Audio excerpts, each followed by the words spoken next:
Merci de nous recevoir chez vous. Le son du tam-tam qui retentit dans un village détermine l'effort de celui qui le joue. C'est avec ce beau dicton africain que nous ouvrons les portes de cette émission Asla et nous de ce samedi, qui a pour thème le chrétien face à l'effort. Chers auditeurs et téléspectateurs de la RTAOPH, bonsoir et que la grâce de l'Éternel des armées soit notre partage. Sur ce plateau, Asla et nous, je bénéficie de la compagnie de notre invité principal qui n'est autre que Papa Charles Mikungi Lundu. Bonsoir Papa Charles et bienvenue à cette émission. Bonsoir Madame la journaliste, bonsoir mes bien-aimés, frères et sœurs, et vous tous qui accordez une considération, j'allais dire, à cette émission Asla et nous à travers le monde. Pourquoi à travers le monde? Parce qu'au-delà de la ville Océane où se trouve implantée la RTAOPH, nous bénéficions donc à travers la chaîne des diasporas Yana TV de cette couverture internationale. Merci à tous, que Dieu vous bénisse. Nous allons faire l'effort de vous parler de l'effort dans le cadre de la chrétienté. Nous allons faire l'effort de vous dire ce que c'est que l'effort comme le veut Dieu. Et nous allons faire l'effort d'être en intimité avec Dieu pour vous parler de cet effort au cours de cette émission. Merci beaucoup Papa Charles. Alors, plus d'un demi-siècle de vie sur Terre, le passé et le présent. Des regrets? On a souvent du mal à se dire que cela fait en fait plus d'un demi-siècle que nous sommes sur cette terre. Et lorsqu'on dort, on se réveille le lendemain matin, on se dit oui, je suis la même personne certainement, mais on a l'impression d'oublier tout le cycle de cette vie, d'où nous sommes partis, parce que certains souvenirs deviennent comme des rêves. Et des fois aussi, on a du mal à vouloir repartir dans ces souvenirs. Alors donc oui, on a, en ce qui me concerne, 59 ans, pour être précis, parce que le 19 novembre, j'aurai 59 ans d'existence, parce que venu sur cette terre, un 19 novembre 1964. Voilà, ça fait du chemin. Alors, est-ce que c'est la même vie au départ? Est-ce que c'est la même vie aujourd'hui? Ah, c'est une bonne question. Si ceux de ma génération pouvaient se poser cette question, eh bien nous allons nous rendre compte que quelque part, il y a péril, on la demeure. Si ceux de ma génération pouvaient faire une comparaison, parce que dans les années 74, nous avons une dizaine d'années, donc peut-être pas l'âge de raisonner, mais l'âge de pouvoir se souvenir d'un certain nombre de choses. Et le grand souvenir qui revient dans ma tête pendant que je m'exprime, c'est la famille Boda. Cela ne vous dit rien, en toute évidence. Voilà, la famille Boda, et ceux de ma génération s'en souviennent. C'est ce fameux livre de lecture que nous avons tous rencontré à l'école primaire. Vous savez, madame la journaliste, ajouté au symbole, à la rigueur des enseignants à l'époque, à la culture de l'époque, vous aviez des gens comme nous qui venaient parfois d'un univers où il y avait sur le plan de la nouvelle culture rien du tout, notamment sur le plan de la langue, le français, et vous arriviez à l'école, au CP1 à l'époque, eh bien, vous aviez comme une obligation de parler français et de bien parler français.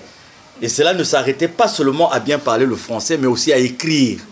Et je me souviens de la famille Boda, je me souviens des symboles, je me souviens de cette bagarre permanente que nous avions. Donne-moi ça et je te donne moi ça. C'est-à-dire qu'il fallait fabriquer le français. Ça m'a rappelé quelques années après, quand nous sommes allés aux États-Unis, eh bien l'anglais que nous étions en train de mettre en pratique ressemblait un peu au français que nous apprenions pendant notre cycle primaire. Donc il y a cette rigueur, il y a cette rigueur quand même que nous regrettons, parce que l'école était un objectif. apprendre était un objectif. Parce que nos aînés nous avaient prouvé qu'ils s'en étaient sortis grâce à l'école, qu'ils s'en étaient sortis grâce à l'effort, qu'ils s'en étaient sortis grâce au diplôme. Donc vous perceviez aisément les bienfaits d'apprendre, les bienfaits d'aller à l'école, les bienfaits d'être cultivé. Parce que ceux qui vous avaient précédé vous démontraient de par la progression de leur vie que c'était utile, que c'était nécessaire, que c'était important. Bon, en dehors de la rigueur, on peut parler de la morale. Vous savez, nous étions instruits sur le plan de la morale pour savoir qu'il ne fallait pas voler, il ne fallait pas mentir, il ne fallait pas tuer. C'est vrai, il y avait une culture politique qui ne pouvait peut-être pas nous ramener au niveau de l'Église, puisque nous parlons de chrétiens aujourd'hui, mais la société était dans une culture de l'Église, parce qu'on demandait aux uns et aux autres de ne pas faire ce qui était interdit. Donc il y avait cette culture de l'effort, cette rigueur, et il y avait aussi, comment dirais-je, cette confiance en soi. On cultivait cette confiance en soi. On savait que lorsqu'on avait posé un acte qui était bien, il y avait au bout une conséquence qui était bonne. Et il y avait la probité, parce qu'il y avait une force de la culture, une force de la société qui conduisait vers la bonne morale, vers la probité. Vous alliez dans une administration, vous demandiez un papier. Une fois que vous avez rempli les conditions objectives qui étaient demandées, vous n'avez plus besoin de revenir pour soudoyer telle personne, pour soudoyer telle autre personne, pour corrompre telle personne, pour corrompre telle autre personne. Le papier suivait. Et lorsqu'on vous disait revenez un mardi, vous reveniez le mardi pour retrouver le document que vous avez demandé. Dans les regrets, c'est un peu ça, cette culture. Et sur le plan des mœurs, on avait une certaine pudeur. On avait une certaine pudeur. Il y a des choses qu'on ne pouvait pas faire. Il y a des accoutrements qu'on ne pouvait pas avoir. Il y a des langages qu'on ne pouvait pas avoir. Voilà. Voilà ce passé. Un demi-siècle après, nous sommes arrivés à une communication interplanétaire. Est-ce qu'elle apporte que des avantages? Est-ce qu'il y a aussi des inconvénients? C'est là toute la question. Aujourd'hui, par exemple, sur le plan de l'écriture, écoutez, quand vous rentrez dans le mouvement des réseaux sociaux, vous trouvez qu'il n'est plus nécessaire de chercher à bien écrire, parce qu'il y a des abréviations, parce qu'il y a des termes, MDR, LOL, YE. Donc, vous voyez que il y a une nouvelle façon de communiquer qui ne répond pas forcément à l'objectivité. Alors, Papa Charles, ce soir, qu'entendez-vous par l'effort? Bien, je crois que s'il faut, puisque nous parlons de chrétiens, si nous repartons dans la Bible, on nous dit « Tu mangeras à la sueur de ton front ». Et dans Genèse 3, verset 19, Adam et Ève ont travaillé au champ afin de subvenir à leurs besoins et à ceux de leurs enfants. Dès lors qu'on parle de cette recommandation de Dieu, tu mangeras la sueur de ton front, cela veut dire qu'on atteint un objectif par l'effort. Il peut s'agir d'un effort physique, bien placé bien évidemment. Il peut s'agir d'un effort intellectuel, d'un effort financier, d'un effort moral. J'ai cotisé, j'ai collecté, je me suis privé de ceci et de cela dans le but d'acheter tant d'hectares pour faire des champs. Je me suis privé de tant de loisirs dans le but de me concentrer sur les études pour avoir tel diplôme qui m'ouvrira la voie à telle chose. Je me suis privé de ceci, de cela, pour me battre, pour avoir telle chose qui m'ouvrira la voie à telle autre chose. Et nous autres, quelque part, dans notre cursus scolaire, nous sommes passés par un endroit dont la devise était « s'élever par l'effort ». C'est-à-dire qu'il faudrait que, consciencieusement, vous obteniez quelque chose en ayant posé un acte d'effort. Donc tout le contraire de la paresse, tout le contraire de la facilité, tout le contraire de la négligence. Alors, Papa Charles, selon la Bible, l'effort est une bénédiction ou une malédiction? Voilà, nous avons vu que Dieu, après le péché originel, nous soumet à un travail par l'effort. Il y a d'abord une grande image en ce qui concerne Dieu. Pendant 6 jours, il a travaillé pour se réserver le jour de sabbat, qui est le jour de repos.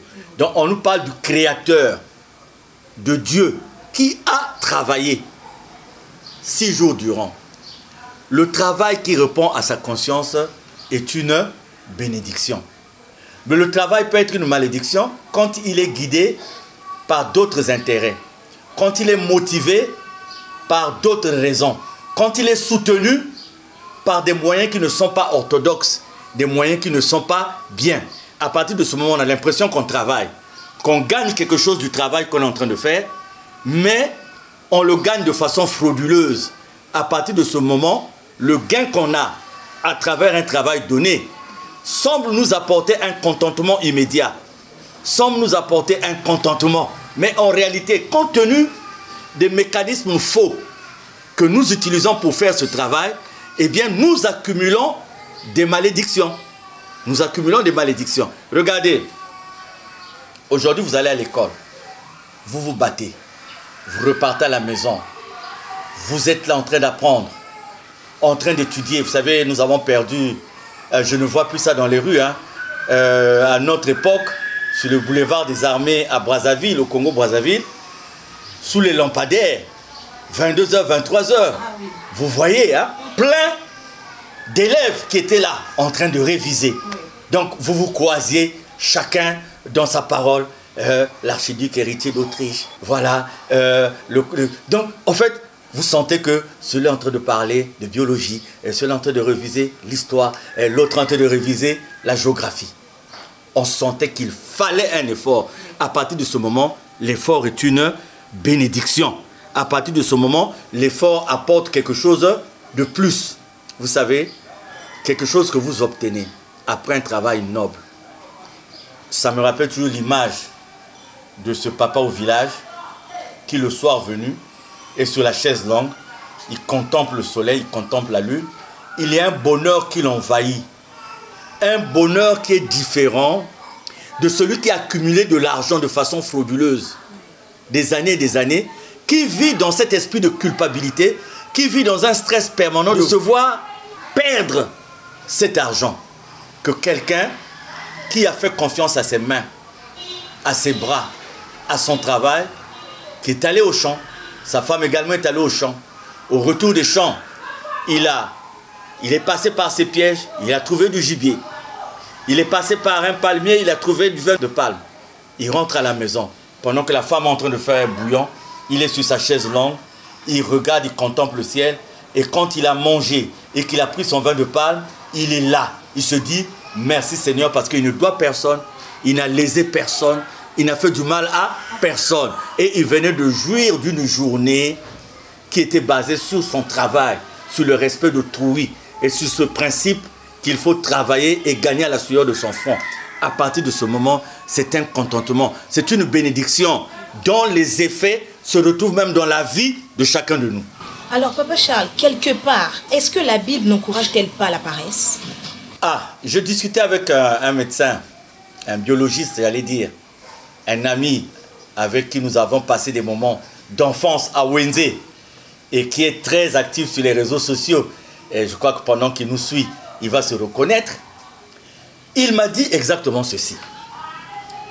Papa Charles, pendant que sous d'autres cieux, des gens sont dans l'entrepreneuriat, les gens cherchent à ériger des entreprises, des usines, à créer des mécanismes pour l'emploi, pour le travail. Pourquoi chez nous, c'est le nombre des églises qui ne fait que croître? Le nombre des églises ne fait que croître.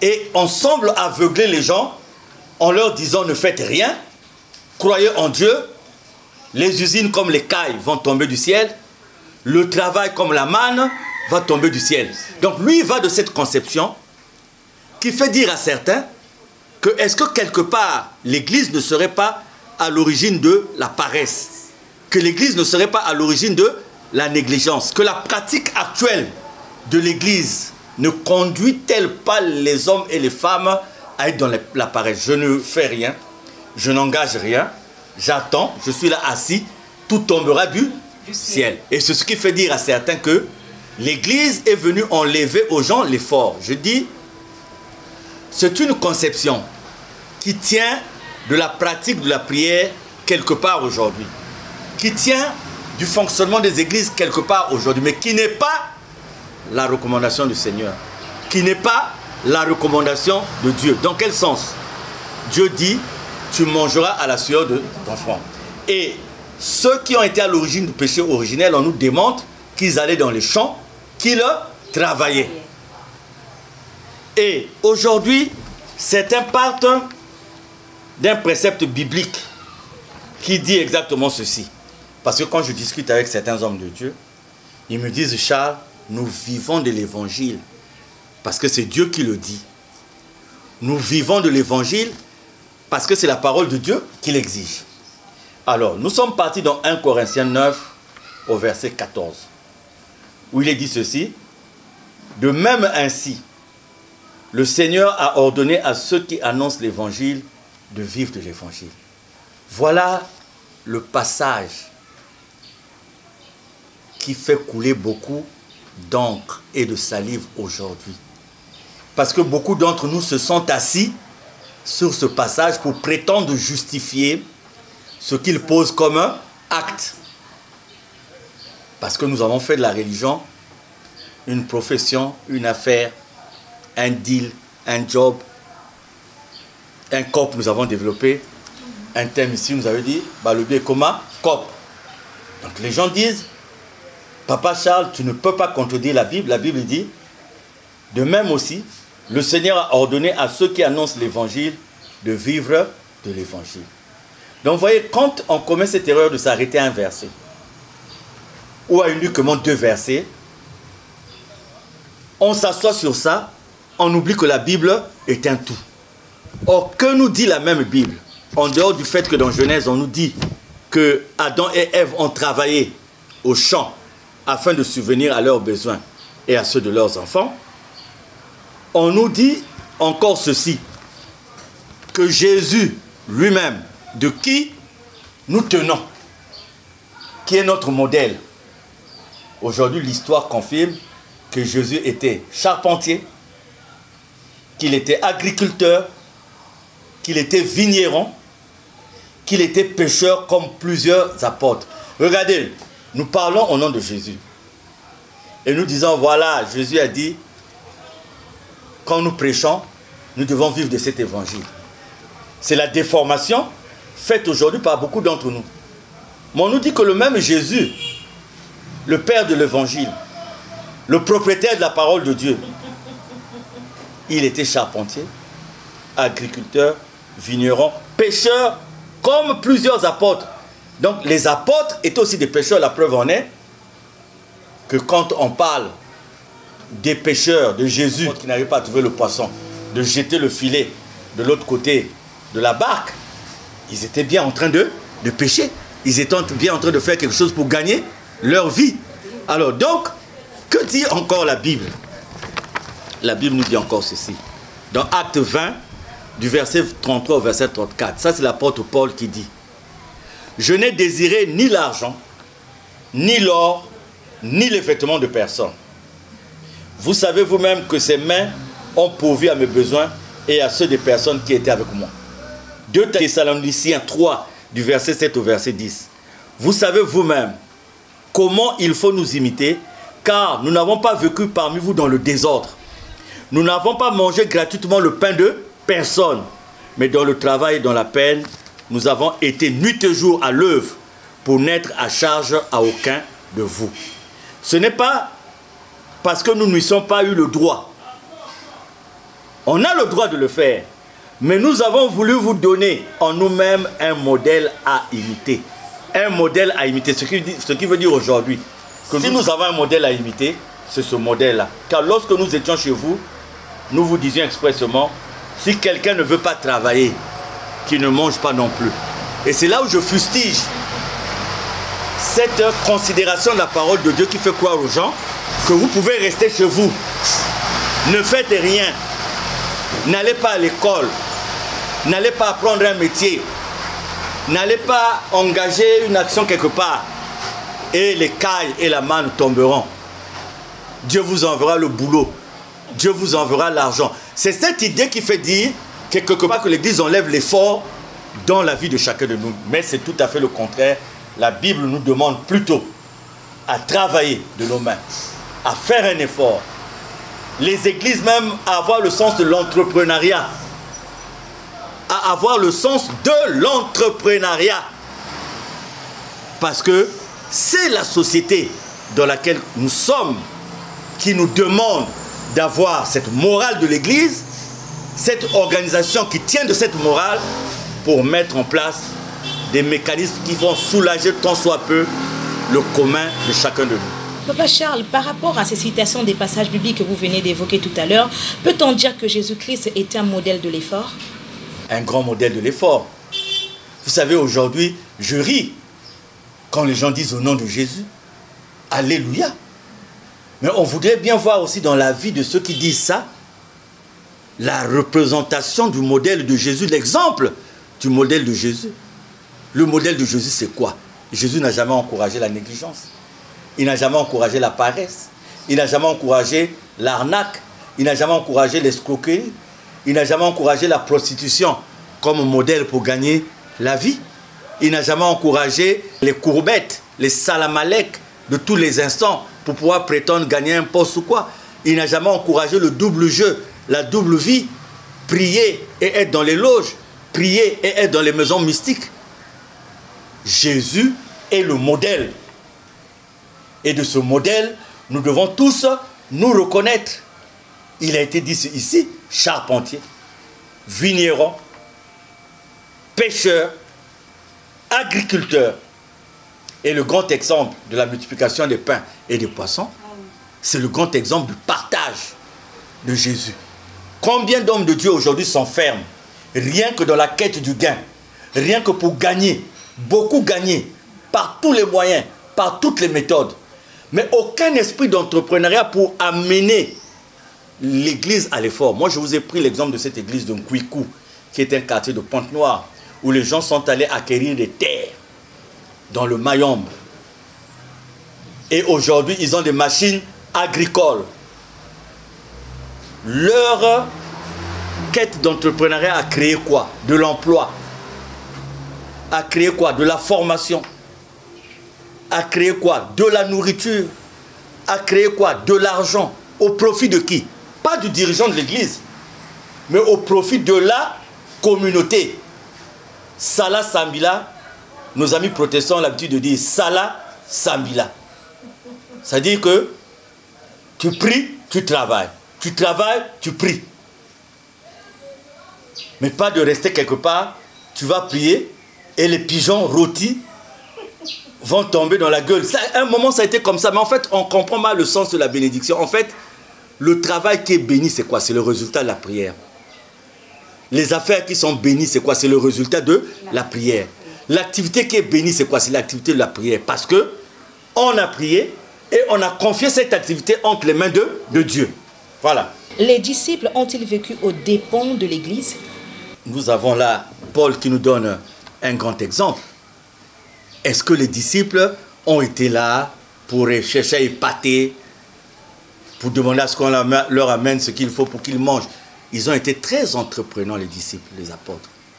Ils ont été sur le terrain du travail, sur le champ de Dieu. Et ils nous ont démontré que le modèle qu'ils avaient, c'est le modèle de Dieu. C'est le modèle de Jésus, c'est le modèle de Christ. C'est de ne pas vivre aux dépens de qui que ce soit. Regardez même, quand il y a une organisation qui est faite, quand les disciples se rendent compte qu'il fallait qu'ils se consacrent, eux, aux questions spirituelles. Et pour laisser à d'autres les questions de logistique, de management. Quand ils vont placer Étienne pour gérer tout ça, on nous dit bien que il y avait le souci d'organiser pour le bien-être de la communauté. C'est très important, madame la journaliste. Les disciples n'ont pas été là, comme on assiste aujourd'hui. Nous sommes à votre charge, nous sommes arrivés, nous sommes à votre disposition. Prenez-nous en charge, faites ceci, faites cela. Mais il peut arriver qu'il y ait des actions dans ce sens qui soient menées en direction ou en faveur des dirigeants. Mais ces actions doivent rentrer dans le cadre d'une organisation totale de l'Église où chacun se retrouve, où ce n'est pas unidimensionnel, unilatéral, c'est-à-dire que les actions ne concernent que le bonheur d'un individu ou d'un groupe d'individus. Madame la journaliste, je parle de l'effort dans le milieu chrétien parce que je reviens toujours sur ce que je dis. Si la société perd le goût de l'effort, si la société perd le sens de l'effort, c'est parce que quelque part, le côté moral qui devait recommander cet effort est tombé aussi dans la paresse, a aussi oublié cet effort, est en train d'ignorer cet effort. Et c'est ce côté de la probité morale, c'est l'Église. Ce côté de la probité morale, c'est vous et nous qui nous appelons chrétiens ou qui prétendons agir selon la parole de Dieu. Nous avons fait des compromis avec le monde. Nous avons fait des compromis avec les puissances de ce monde. Nous avons fait des compromis avec les intérêts de ce monde. Nous avons fait des compromis avec le pouvoir de ce monde. Et on nous a dit, écoutez, laissez l'effort. Il y a d'autres critères. On peut s'en sortir autrement. Et c'est pour ça qu'il faut ce sursaut, cette remise en question, pour que nous puissions repartir dans le respect de l'effort. Parce que ce qui naît de l'effort est une bénédiction. Merci Papa Charles. Nous allons marquer une pause pour suivre l'élément que nous propose la partie régie de la RTA OPH.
Le chrétien face à l'effort, c'est le thème de ce soir, votre émission Asla et nous.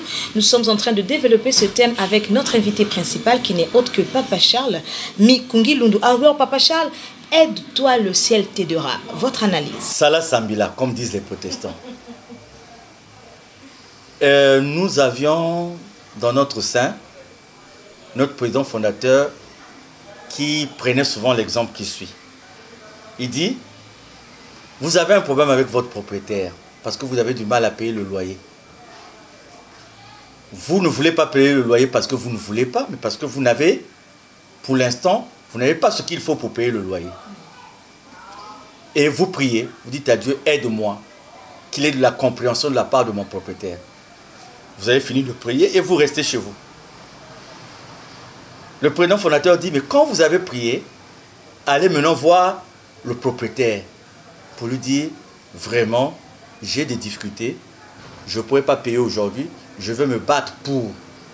Et Dieu va vous aider dans la prière et vous sortirez de chez le propriétaire, certainement avec une réponse favorable si vous avez prié avec foi, parce que Dieu exauce toujours nos prières. Mais si vous avez fait cette prière et vous êtes resté tranquille. Deuxièmement, nous voyons beaucoup de campagnes de prière pour les examens. Ceux qui vont se présenter aux examens d'État, venez dans les campagnes de prière. Si vous vous limitez aux campagnes de prière, vous n'aurez rien résolu. Il faut demander aux mêmes personnes d'aller étudier, d'être assidus à l'école, d'être assidus au cours, de faire l'effort d'apprendre. Si vous dites aux gens, écoutez, les prières suffisent, et vous aurez le bac, et vous aurez le brevet, vous aurez le master, vous aurez la licence sans faire aucun effort, ça n'aboutira absolument à rien. Vous allez former des paresseux, vous allez former des négligents. Nous avons aujourd'hui des femmes qui tombent enceintes, qui vont à la prière. Mais on va leur dire, allez commencer les visites prénatales. Allez faire le suivi de votre grossesse. Elle va se dire, non, moi, c'est ma prière, elle va s'enfermer pendant 9 mois. Pour chercher à accoucher seule et tout. Et on peut multiplier les exemples qui démontrent une mauvaise conception que nous avons de la prière. C'est pour ça qu'on dit, aide-toi, le ciel t'aidera. On prie. Dieu dit, en toutes choses, venez à moi par des supplications et par des prières. Et une fois que nous l'avons fait, sur un plan concret, nous avons aussi des choses à faire. Vous allez acheter un véhicule pour le mettre à la circulation, pour en faire taxi. Le véhicule arrive, vous le garez devant chez vous, vous faites les prières. Ce n'est pas Dieu qui va vous envoyer un chauffeur sous la forme de l'Esprit Saint. N'est-ce pas? Le carburant que vous mettez dans la voiture là aussi, ça ne viendra pas de l'Esprit Saint. Il faudrait que vous alliez à la station. Comprenez? Et le dossier, pour vous permettre de rouler et d'être en conformité avec les exigences des services de l'État, vous irez pour payer la patente. Vous irez pour payer la taxe de roulage. Vous irez pour payer les Veritas et tout. Mais vous n'allez pas rester chez vous. Vous avez fait la prière. Vous avez acheté la voiture, elle est là. Et dès que vous avez dit Amen, la voiture se met à rouler. Le soir, le petit frère de l'Esprit Saint revient avec la voiture pour vous donner. Donc c'est ça. Quand on a compris tous ces aspects, on sait qu'avant d'amorcer telle chose, on confie à Dieu. Quand on a confié à Dieu, on fait l'effort de maintenir l'intimité avec Dieu. Et on évolue avec ça. Aide-toi, le ciel t'aidera. Nos amis protestants disent Salah, Sambila. Sambila, Salah. Alors, Papa Charles, votre autopsie d'une société qui érige l'effort comme un grand critère de progrès. Ah oui, nous voulons de cette société. Nous rêvons de cette société. Mais nous voulons sortir de ce rêve et faire de ce rêve une réalité. Au début de cette émission, on va vous poser la question de savoir, après plus d'un demi-siècle de vie, faites un peu la part des choses entre les temps anciens et les temps actuels. Quand une société vit dans l'effort, la première chose c'est quoi? On remarque l'évolution. On remarque le progrès. On remarque le développement.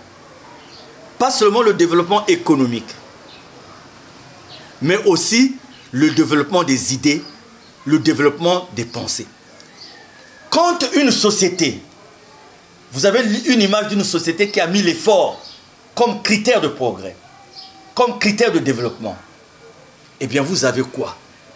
Vous avez des gens compétents là où il faut, parce qu'ils sont arrivés là où il faut sur la base de l'effort, sur la base de la compétence. Et vous avez une société où on a peur de verser dans ce qui n'est pas normal. L'escroquerie, le vol, la cotation inutile, l'inéquité, l'injustice. Parce que on atteint ces valeurs fausses lorsqu'on ne veut plus adhérer à l'effort. Quand on sort de l'effort, c'est là où on a cette société qui a maintenant des anti-valeurs. Et quand une société marche avec des anti-valeurs, c'est un recul. Un recul sur beaucoup de plans. Et l'Église, qui doit moraliser, l'Église se retrouverait à sa place dans une société qui a accepté l'effort. Et bien plus, quand cet effort est accompagné par la recherche de l'intimité avec Dieu, nous avons une société d'amour, de paix, de partage, parce qu'on sait que on a gagné ceci par l'effort, on doit préserver. Je prends un petit exemple. J'ai travaillé avec un patron. Et nous avions quelque part comme ça de l'argent qui tombait comme du ciel, qui venait de par-ci par-là. Alors, ce patron, il avait toutes ces possibilités-là. Il avait toutes ces sommes qui venaient de partout.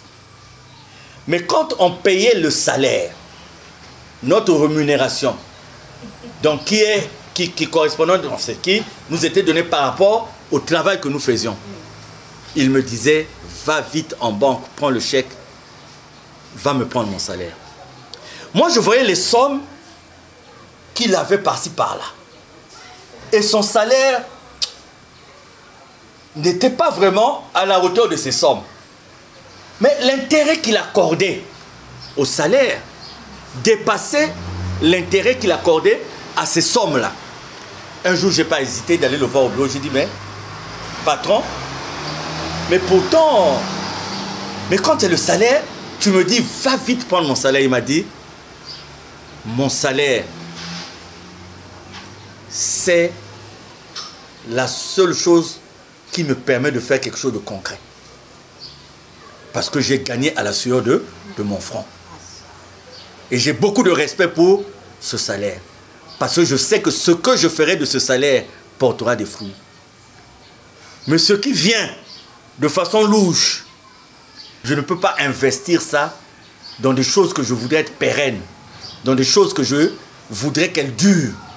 Je ne voudrais pas payer les études de mes enfants avec ça, parce que je risque de mettre la malédiction dans le futur de mes enfants. Ça m'avait frappé. Et ce monsieur-là, quand il y a eu des événements au pays, quand on s'est mis à piller par-ci, par-là, aucun de ses biens n'avait été pillé. Parce que quand les gens venaient, on disait non, non, non, non, non, pas lui. Et il m'a dit après, il m'a dit, Mikungi, tu as vu? Ce que tu gagnes par l'effort, Dieu protège. Dieu garde. Et moi, j'ai gardé ça en moi.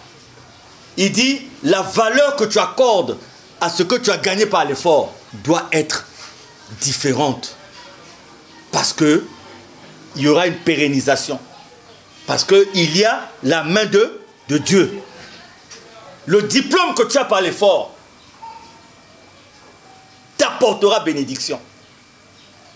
Parce que tu auras peiné pour avoir le diplôme. Et j'avais été commis pour certaines formations quelque part. Et j'ai des élèves, des stagiaires qui venaient me voir avec des enveloppes d'argent avant l'examen pour dire voilà, ça c'est pour vous, je veux une bonne note. Il y a eu des stagiaires féminins qui sont venus carrément me proposer autre chose pour avoir le diplôme. Mais si vous avez le diplôme parce que vous avez vendu vos charmes, vous avez fait fi de l'effort, vous avez des diplômes parce que vous avez payé.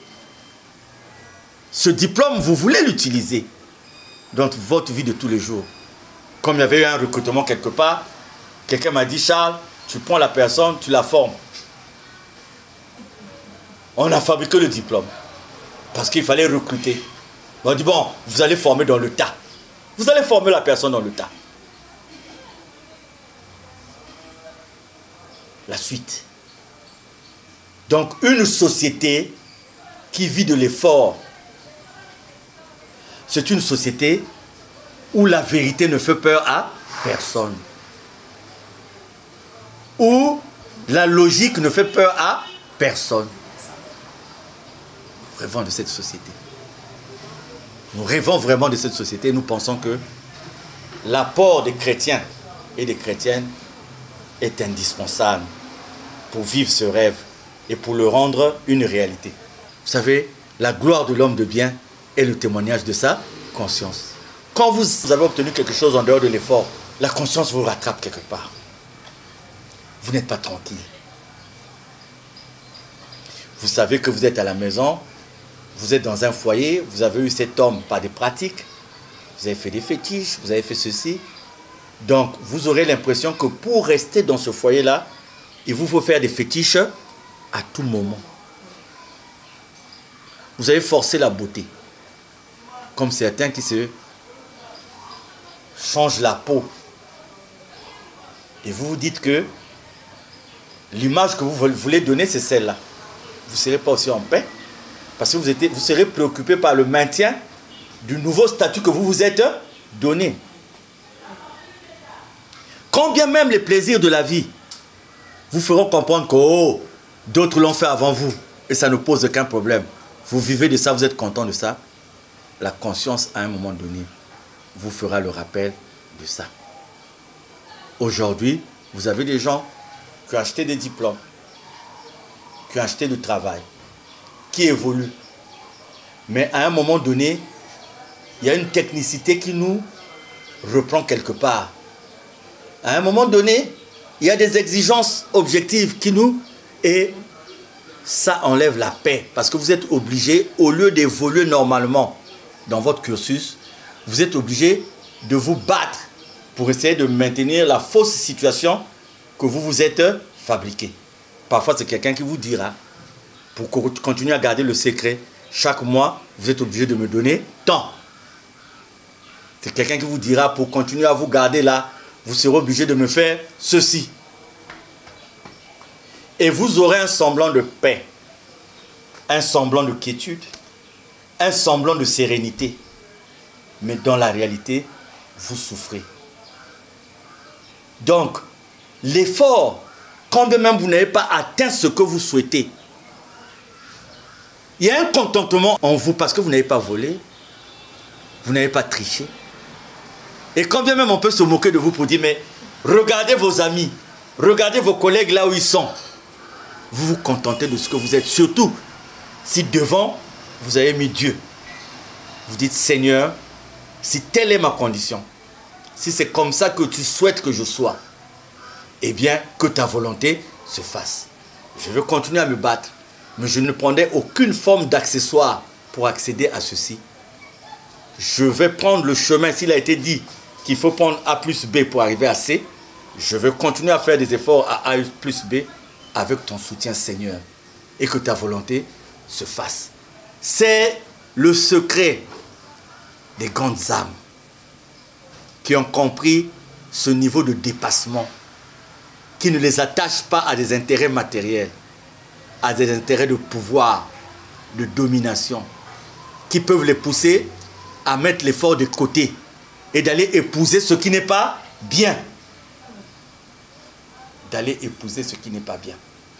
Martin Luther King disait, sois sentier si tu ne peux être route. Sois arbuste si tu ne peux être arbre. Mais sois le meilleur. Quoi que tu sois, sois le meilleur. Moi, je vois dans une agence de transfert de fonds, pourtant qui est très loin de chez moi, mais j'aime aller faire mon transfert de fonds là-bas. Pourquoi? Parce que le portier qui est là, il est d'une gentillesse. Dès que tu gares la voiture, il sourit, il vient vers toi. Papa Charles, bonsoir.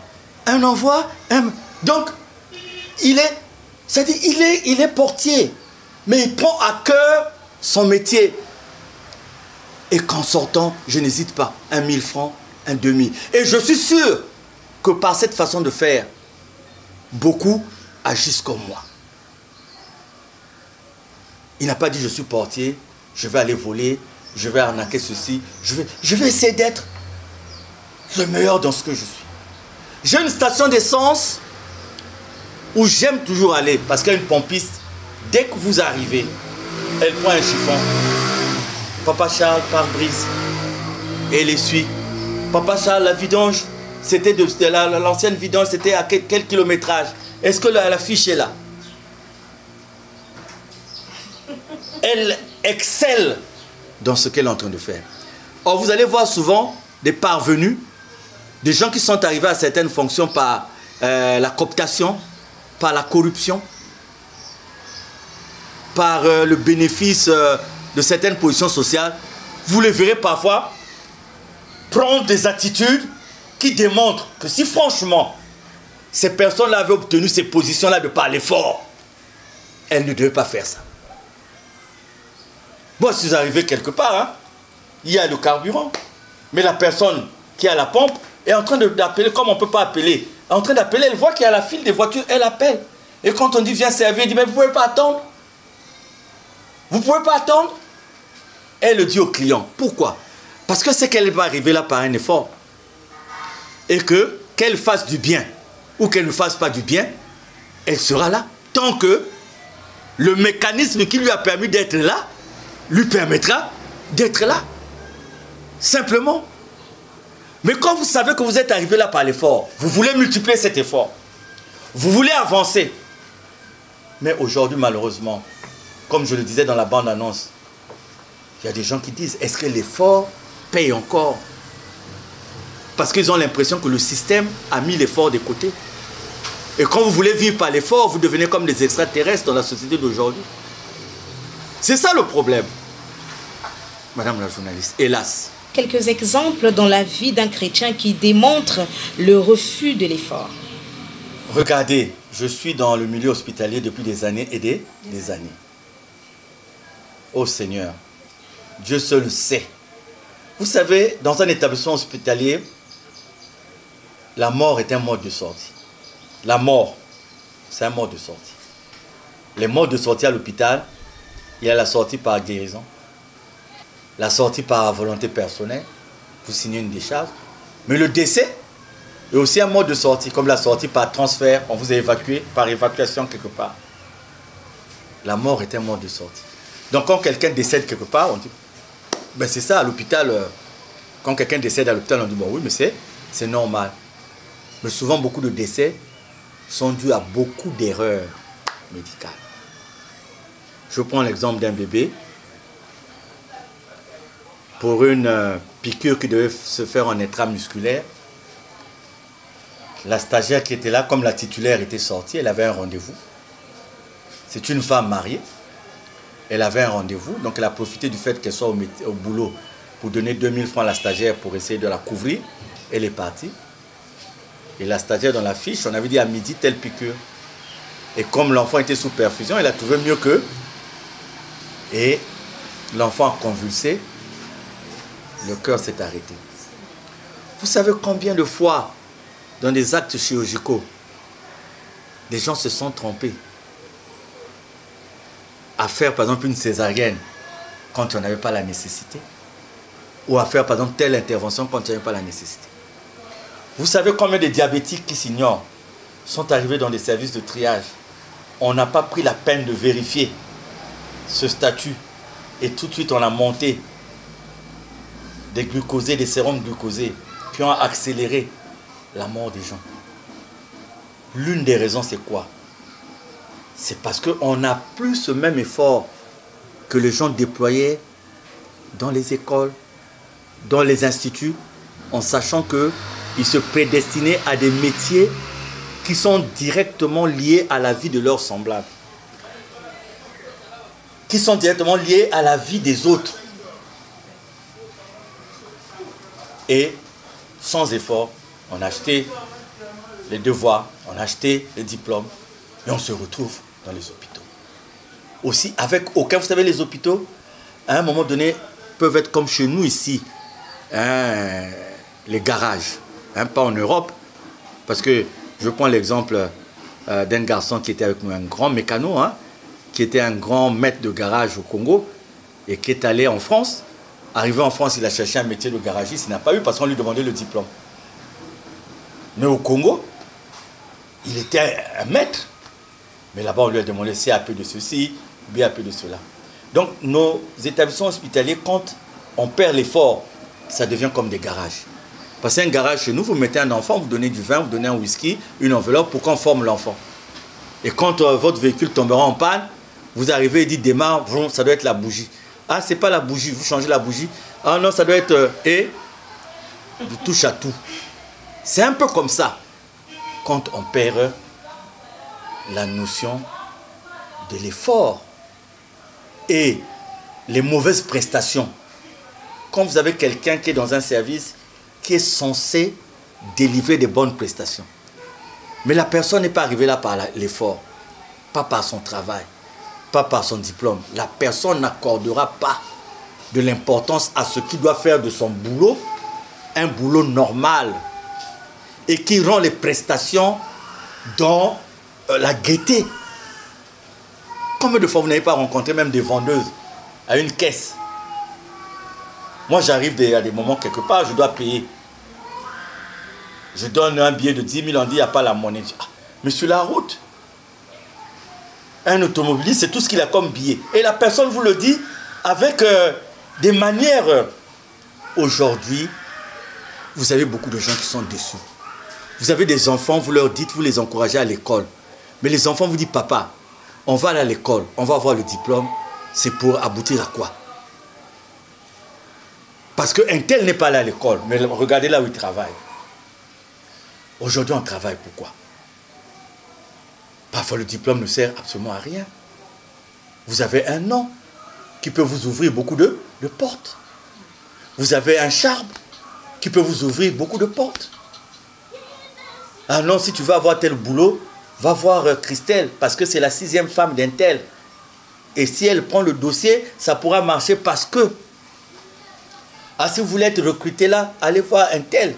Parce que lui, c'est le petit-neveu d'un tel. Et il pourra. Et vous avez même des gens qui prient, des chrétiens qui ont perdu la foi. Parce qu'ils se disent, ben, Papa Charles, à quoi bon faire des efforts?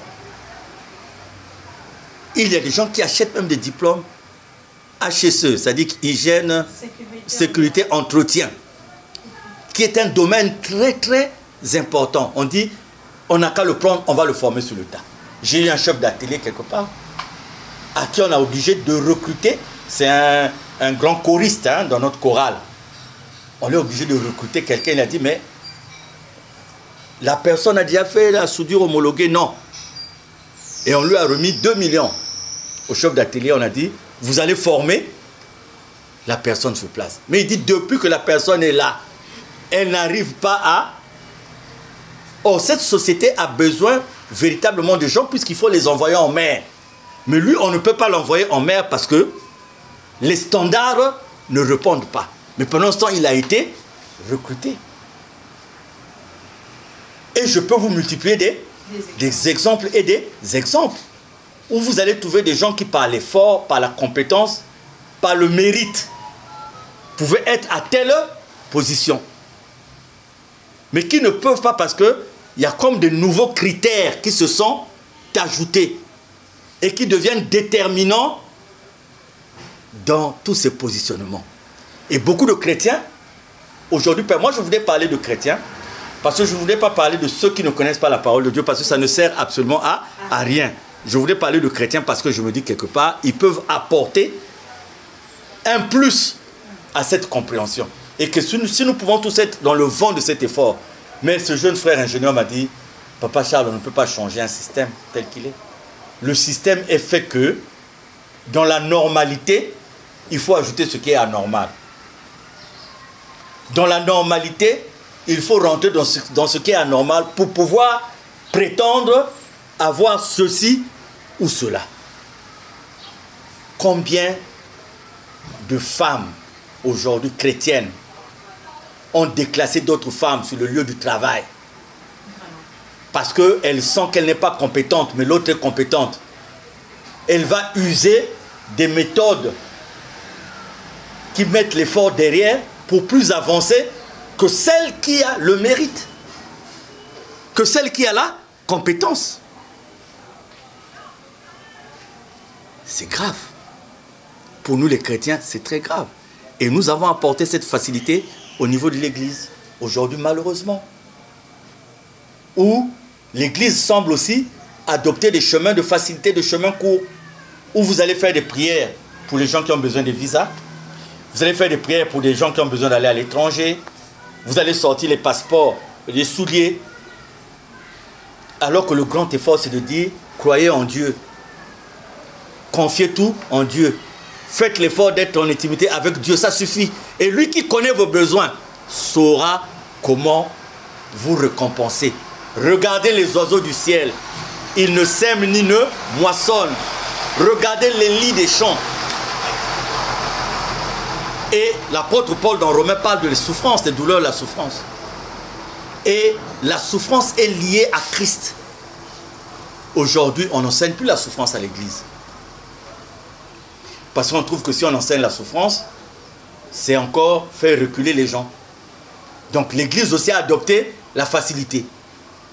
Certains pasteurs deviennent comme des féticheurs, comme des guérisseurs. Le pasteur, l'eau avec laquelle il se lave, c'est ce que les adeptes doivent boire, manger du gazon, etc., etc. Et faire des prières au cimetière, faire ceci, parce que l'effort en lui-même aussi a quitté le milieu de l'église. Et ça, nous, on insiste sur ça, parce que ce qui est du monde est du monde. Oui. Notre souhait, que ceux qui sont dans le monde connaissent Dieu.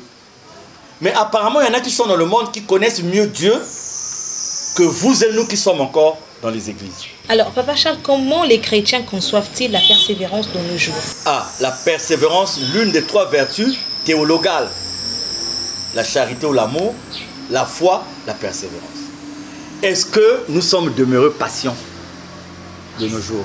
Est-ce que ce n'est pas la patience aussi aujourd'hui qui nous conduit à verser dans la facilité, à verser dans la paresse, à verser dans la négligence? Parce qu'on ne veut plus attendre.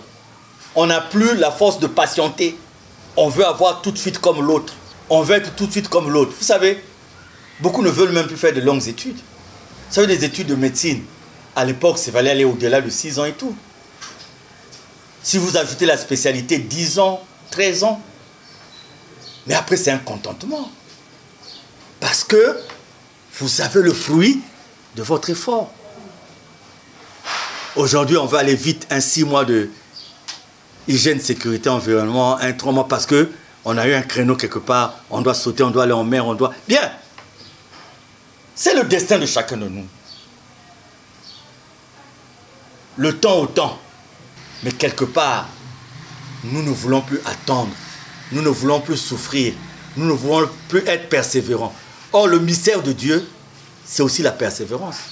Parce que si d'entrée de jeu, nous avions le film de toute notre vie, quel serait l'intérêt maintenant de chercher à être en l'intimité avec Dieu? C'est ça le mystère de Dieu, de croire à des choses que nous ne voyons pas.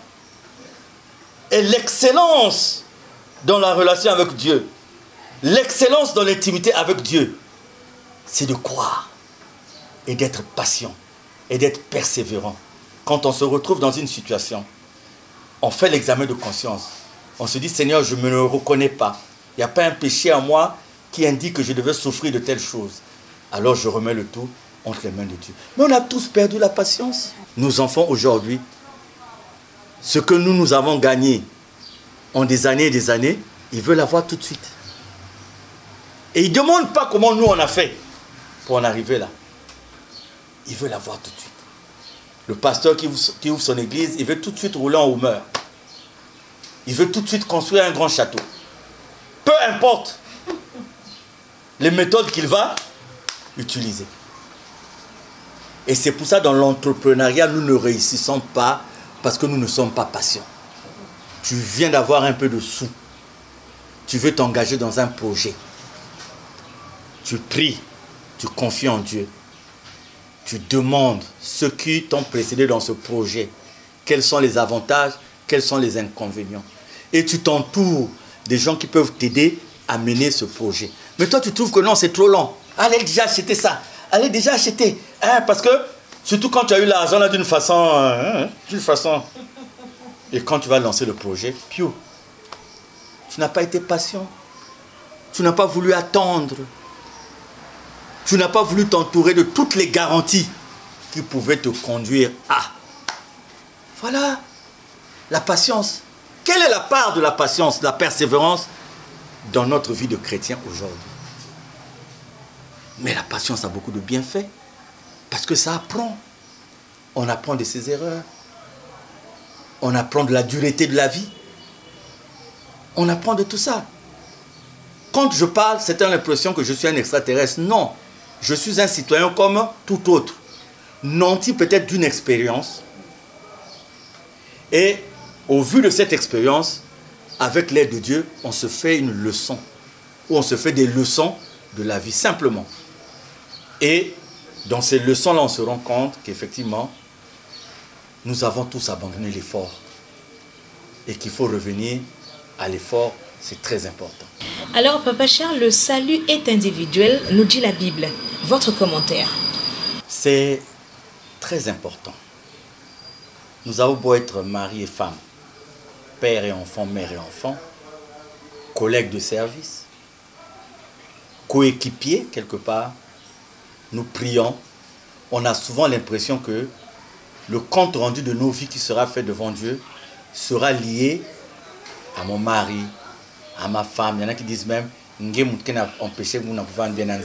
c'est toi qui m'empêches d'être bien avec Dieu. Et on vit dans ça. Et on se dit que le jour où on sera en face de Dieu, eh bien, je vais bénéficier des circonstances atténuantes parce que je dirais c'était la faute de mon mari, c'était la faute de ma femme et tout. Et on va à l'église avec ses pesanteurs. Beaucoup ratent la communion avec Dieu. Pourquoi? Vous savez, le diable est rusé. Même au niveau de l'église, il peut vous mettre en contradiction avec d'autres. Et vous avez des problèmes avec les autres qui vous coupent la relation avec Dieu. Et vous croyez que pour vous en sortir, c'est la pression des autres là qu'il faut. Alors que Dieu dit, il faut être hermétique. Vous allez à l'église, il faut penser à votre relation avec Dieu. Il faut se dire que ce qui est à l'extérieur, c'est souvent le diable qui peut user de ça pour couper votre relation avec Dieu. Donc c'est pour ça que ce jeu-là d'intimité personnelle avec Dieu est très, très important. Parce que si on ne va pas au-delà de la compréhension des Écritures, de leur assimilation dans notre vie de tous les jours, le problème c'est quoi? Nous aurons Dieu à travers des phénomènes extérieurs qui vont nous perdre, qui vont nous conduire loin de la présence de Dieu. Parce qu'on veut plaire aux autres. Vous savez, si vous cherchez la satisfaction des hommes de la terre au détriment de celui de Dieu, vous n'aurez pas Dieu avec vous. Parce que les hommes vous feront comprendre, jeune fille, tu as 22 ans, tu es encore vierge, c'est pas bon. Et tu feras la volonté des autres. Jeune frère, tu as tel âge, prends un joint, fume un peu, tire un petit joint. Comment tu ne peux pas vivre dans une société sans tirer un joint? Tu vas tirer le joint. Parce que tu vas refuser d'écouter Dieu. Tu vas écouter les autres. Mais toi, tu restes là. Mais tiens, il y a un deal là-bas. Il y a un deal, mais comment? Toi, tu restes là. Comment? Les autres, regarde, on est dans les voitures, on est machin. Allons seulement là, rentrons là. Tu vas écouter les autres. Et tu vas refuser Dieu. Le salut est individuel. Véritablement individuel. Et il faut toujours prendre ce temps propre, personnel, d'être en intimité avec Dieu. Que recommandez-vous à tous les chrétiens de notre société qui ne croient pas à la réussite par l'effort? J'ai été, quand je ne connaissais pas Dieu, j'ai été de ceux qui pensaient que l'effort ne servait absolument à rien. Mais par contre, j'ai eu une éducation de l'effort. J'ai eu une éducation de l'effort.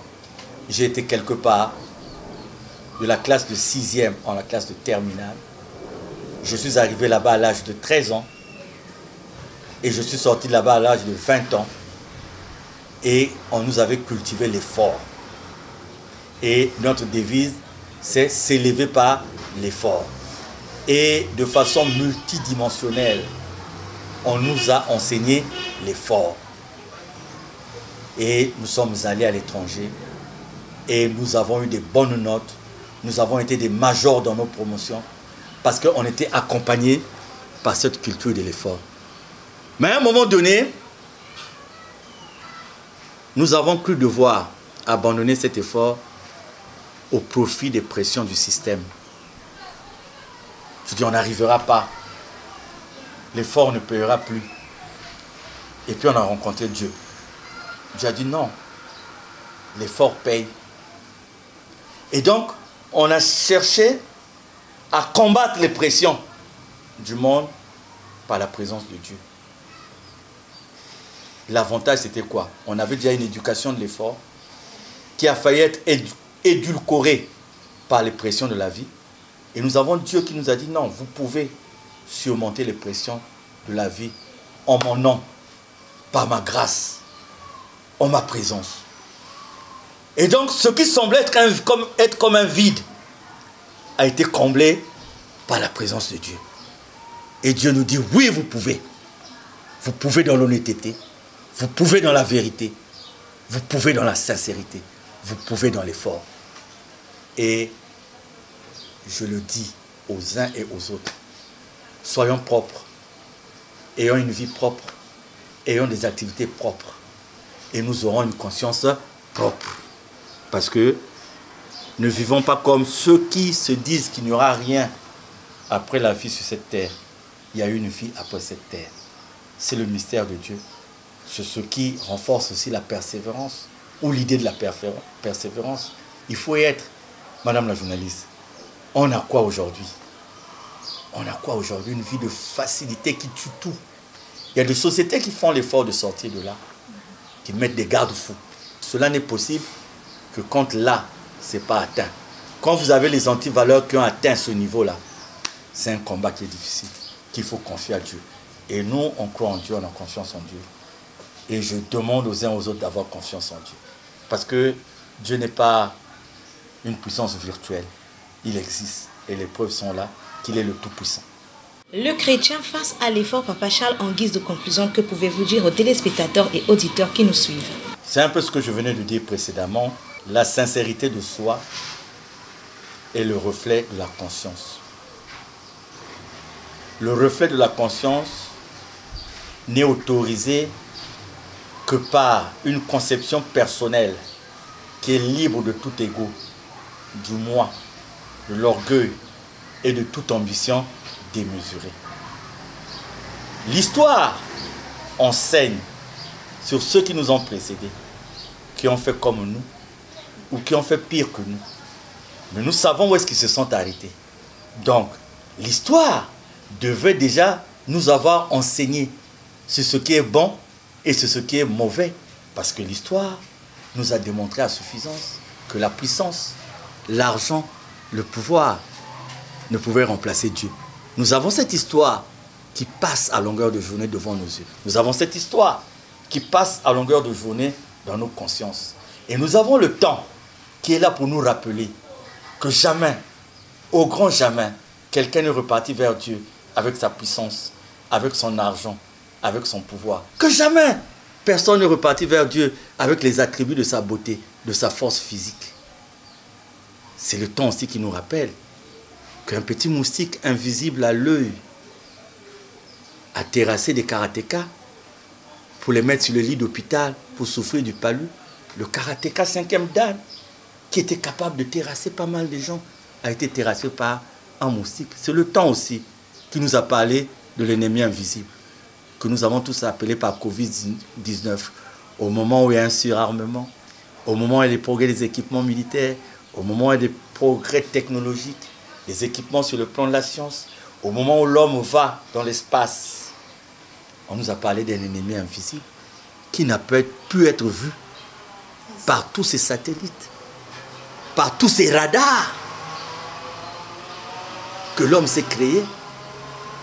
et un ennemi invisible qui faisait tomber tout le monde. Regardez, on vous parle de l'Italie, Rome, le nombre de cercueils, c'était ahurissant.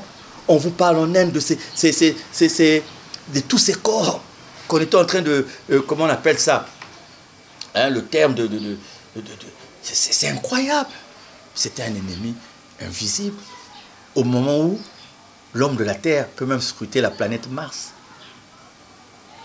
Au moment où l'homme de la Terre scrute les profondeurs de l'océan. Donc, croyons en Dieu. Il existe. Et si nous croyons en lui, faisons sa volonté. Et si nous faisons sa volonté, ayons ce courage de dire que je peux réussir dans la propriété. Je peux réussir dans le fort. Parce que le temps est là. C'est dommage, hein? Vous savez, des gens qui font du mal aux autres. Il y en a d'autres qui les ont précédés dans la vie antérieure, qui ont fait ça, qui n'ont abouti absolument à rien. Mais l'homme est têtu, l'homme a la nuque raide.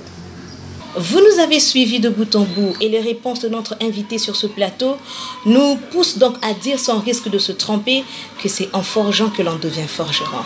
La réussite est au bout de l'effort. Merci de renouveler votre confiance. Merci à toute l'équipe technique de ce soir et aussi merci à l'espace Solidarité Santé Angèle Patricia. Papa Charles, un grand merci de toujours répondre à notre invitation. À vous, auditeurs et téléspectateurs, en matière de médias, l'heure c'est l'heure. On se fixe rendez-vous pour un prochain numéro. Au revoir.